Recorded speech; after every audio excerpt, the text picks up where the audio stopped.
great. So in this video, I'm going to show you how to download and install the Anaconda Python distribution. So let's get started. So I'm going to go to Google and I'm going to type download Anaconda. And we need to go to anaconda.org, click on that and go to download Anaconda. Great, so we have two different installations. We have Python 3.6 and Python 2.7.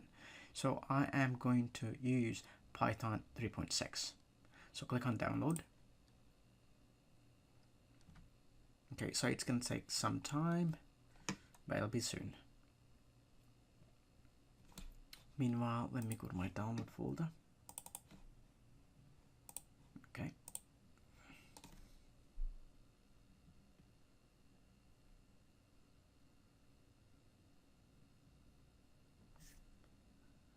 It's almost done.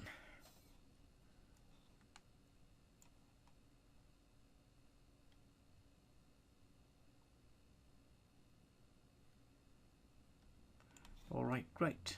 So let's start with the installation process. I'm going to double click on the exe file.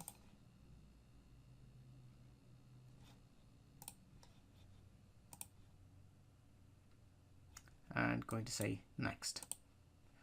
Agree for the terms and conditions.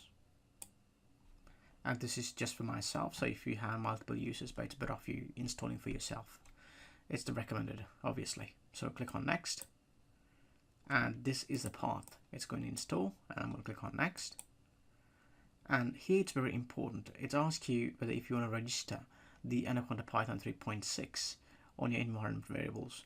So we should say yes for this one. It has to be clicked. The reason is when we're using different IDEs in the future, the IDE automatically recognize the Python version which is installed in your current system. Okay, so make sure this is clicked and click on install.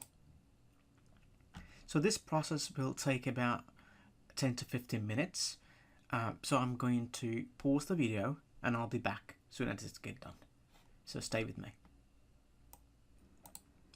All right, great. So software is done installing. Now I'm going to say next.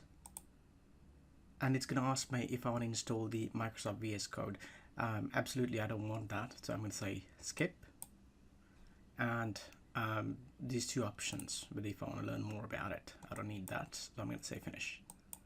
Great, so we have successfully installed the Anaconda distribution. Now let's go and open the Anaconda command prompt. So go to start and type Anaconda.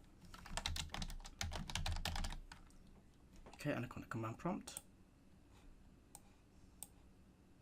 And let's type Python. Wonderful. So we have successfully installed the Python 3.6.5 version. So I'll see you in the next lecture.